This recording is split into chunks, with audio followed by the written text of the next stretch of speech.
Welcome, my dear unicorns! How's it going? It's been a couple of months, but let me tell you something. Conversations with Freedom is back.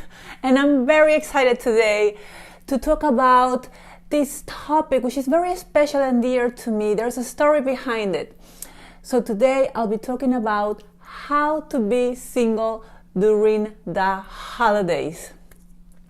And so for those who don't know me, this is the first time you're watching. Hi, my name is Freedom. I am a women's empowerment coach and a spiritual mentor. So how about this story that I wanted to tell you? 10 years ago, the holidays didn't look so jolly as it does now. I was trying to avoid the holidays, and I was going through so much grief because that year I went through a really hard breakup. And so 2 years ago, as I was talking with a dear friend of mine, her name is Daniela Petrova, we were discussing how we got through it and our transformation that we went through from a breakup to a breakthrough. And through this conversation, a lot of great ideas elaborated, such as doing a video and a workshop about how to be single during the holidays.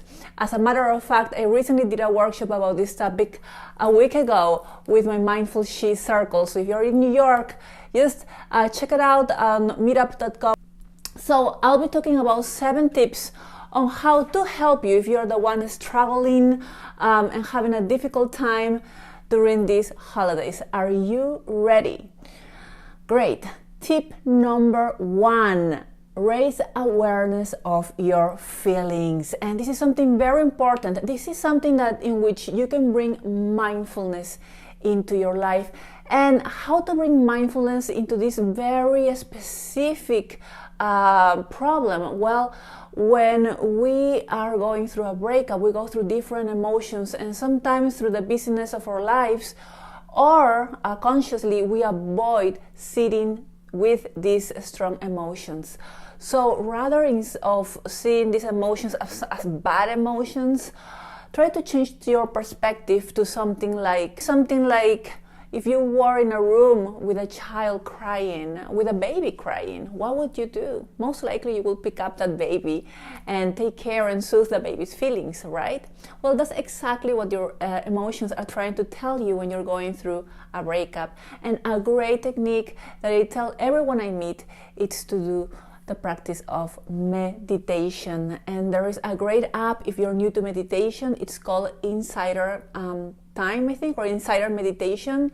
It's a great app, and it has thousands, not hundreds, but thousands of different types of meditation that you can practice. So that's definitely tip number 1, bring awareness to your feelings.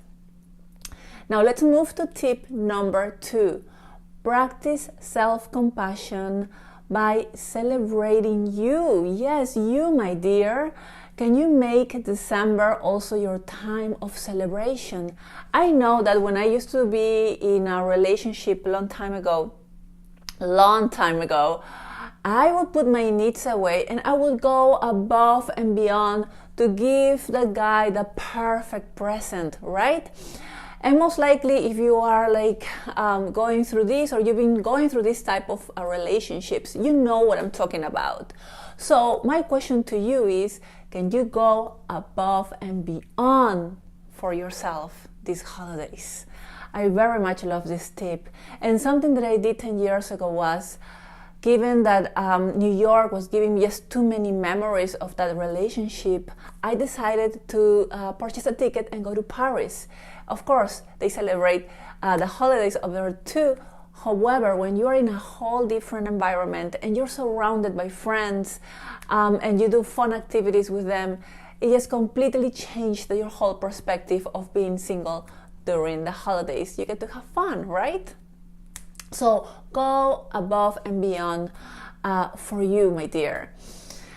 Tip number 3, invest on a retreat. So if you don't get to go abroad, or the idea of treating yourself for something special is out of your budget, there are plenty of retreats in your own neighborhood, in your local area. I know there's plenty of yoga studios that celebrate the New Year's Eve by doing 108 salutations throughout the whole evening.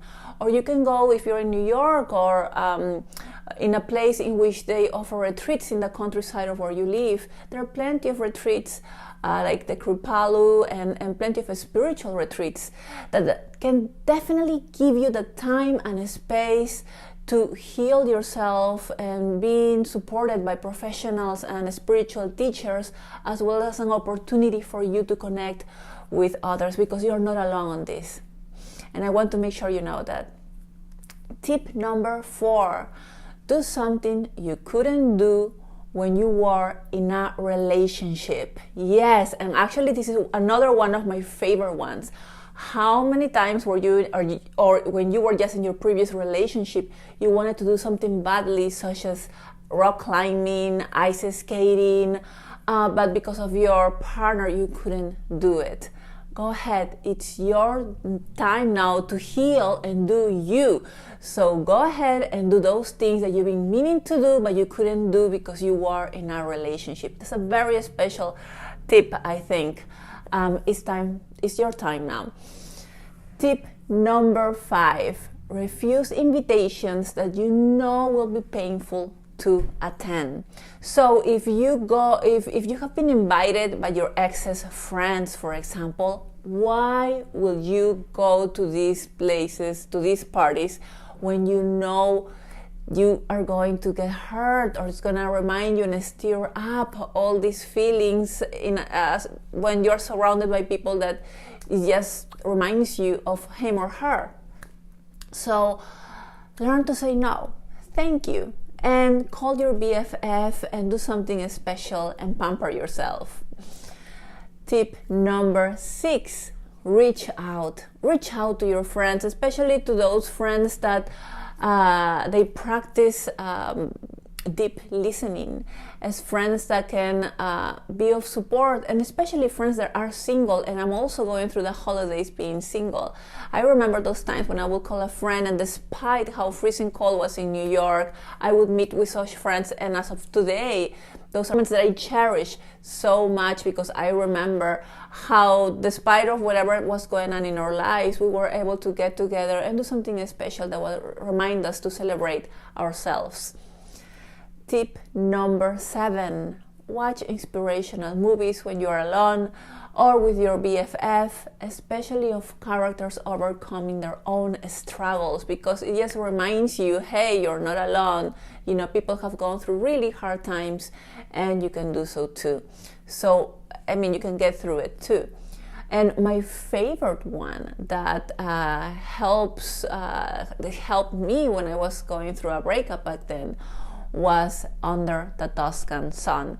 It's an old movie, but it's a great movie because it just really shows you how does a person can go from really having a total breakup in her heart, and through the transformation of coming through and learning what happened in her relationship, what happened with her, you know, in all this transition of the breaking up, and how she can learn to live again and reach her dreams. So I hope these tips were helpful, and if you have any questions, please post them on this post. And also, next week I have a very, very special treat for you. I'm bringing guest speaker Therese. Therese is an angel medium and oracle reader. And so check this out. This is the treat. She'll be offering free angel readings to all those watching the live video. Therese is very well known on Facebook. She is a joy to talk to, and I asked Therese if she will be able to do this. We both are into angels as well, so I think you should definitely come and watch us have this conversation of starting, I think the name of the topic is starting new beginnings. Hey, 2019 is around the corner, so it's a great way for you to come and watch, and also ask Therese, you know, what your messages from the angels, what do they have for you next year, what kind of messages they want to share with you next year. Alright, my friend, this is goodbye for now. I hope all these 7 tips are helpful, and remember to apply them, gradually. You don't have to apply all these 7 tips at the same time. It could be overwhelming, but gradually try to remember that it is your turn to heal. And when the memories and the feelings comes with, meditate, sit with those feelings. And I believe you can get through the holidays with grace and courage. Thank you, my dear friends, and I'll see you next week on Tuesday with Therese. Take care for now.